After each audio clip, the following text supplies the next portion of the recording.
Ninja Ruthlessness is all about saying no to the stuff that's not going to make the most difference. It's about being ruthless with yourself. It's about being ruthless with your colleagues, and perhaps even being ruthless with your customers or your clients, whoever they might be. So it's about being ruthless with your attention. It's about being ruthless with the things that are really going to make an impact and a difference. I think it's about being ruthless with your ruthlessness. It's about choosing one or two things that you can focus on that you know are going to make a difference, and just being really strict with yourself, or even perhaps telling somebody else that this is what you're doing so that they can hold you to account. So you've got that external accountability. I think that can really help with ruthlessness. So I think a lot of us struggle with ruthlessness because fundamentally we want to help. Yeah, we want to do a good job, we want to say yes to people, so we want to be helpful and we don't want to let anyone down. The biggest thing that I found to challenge this is that sometimes saying yes to everything is the very thing that means that we let people down. It's not a question of if we say no, it's a question of what we say no to. So if you say yes to everything, chances are things will fall off the list. Well, this is a tip that I've been using for years, and I can say that it 100% works for me all of the time, touch wood, so far.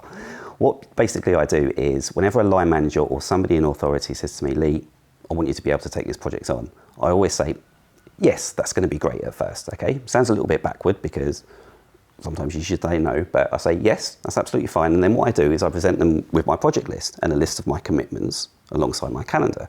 And I say, this is everything that I'm currently doing for you at the moment. Now, which one of these is going to be the lowest priority item that I can take away so that I can make room for this new big project that you've got? And this works in two ways. The first way is that they now have a visibility of everything that I'm currently doing, which, to be fair, they probably don't have, because you can almost guarantee your line manager doesn't know everything they're doing, let alone everything that you've got on your plate at the moment. And then secondly, what will happen is they will either ask you to be able to do that project, in which case you will now release some else of your workload, or they will use it as a training opportunity for somebody else, and they will say, oh no, it's fine, I understand you can't do that. Somebody else will be able to do that instead. Point number two is what I call the hell yes and the hell no principle. And I devised this when I was out shopping with my lovely baby girls that I have at home that have now developed a shopping fixation when it comes to clothes and toys and this, that and the other. So we were going around, I think it was Blue Water, and we were looking in various different shops, and they were saying, Daddy, Daddy, I really want this. Daddy, Daddy, I really want this. But they were never 100% committed to one thing that they wanted. So I said, look, I'm perfectly happy to buy you something, but it's got to be something that you absolutely 100% want. And unless you can commit to that, I'm not going to buy it for you. And it ended up that they both agreed on just one thing that they really wanted. So I probably saved a reasonable amount of money on that day. And then I thought, well, why don't I use this at work? Why don't I use this productivity technique now? So what I ended up doing was, as soon as somebody asked me to do something, if it wasn't something that I 100% wanted to do, or a project that I 100% felt committed to that would make me happy, I'd just say no. So it's as well as being a ruthlessness technique, it's a prioritization technique as well. If it's not a hell yes, it's a hell no.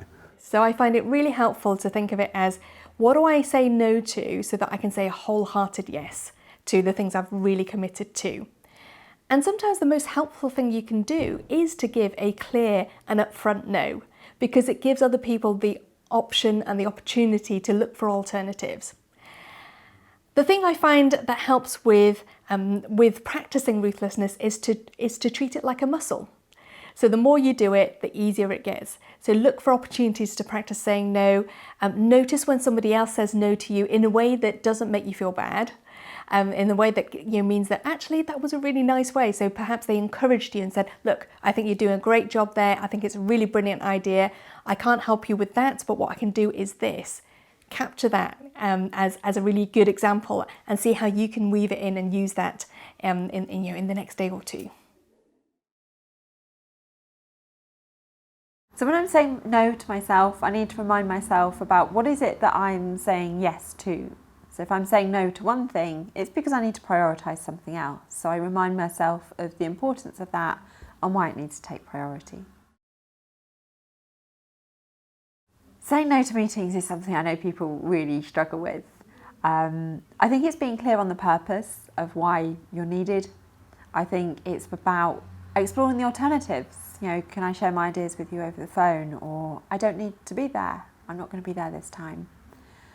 Sometimes it's just saying no. rather than the default expectation we have that if you invite somebody to a meeting, they're going to come. So being more ruthless with your attention around meetings and trying to create a culture in your organisation where it's okay to say no.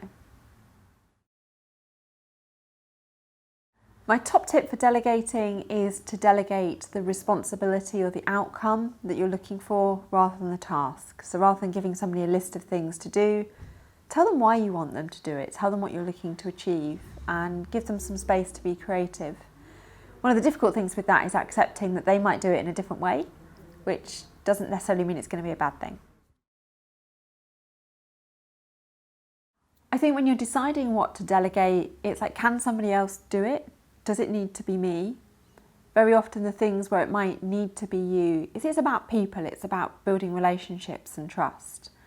If it's a task that needs doing or something else that's maybe easier to measure, then you can very often delegate that. I think it's about pushing yourself and maybe asking the question, like, if I couldn't work for a week, what still needs to be done? What could somebody else do?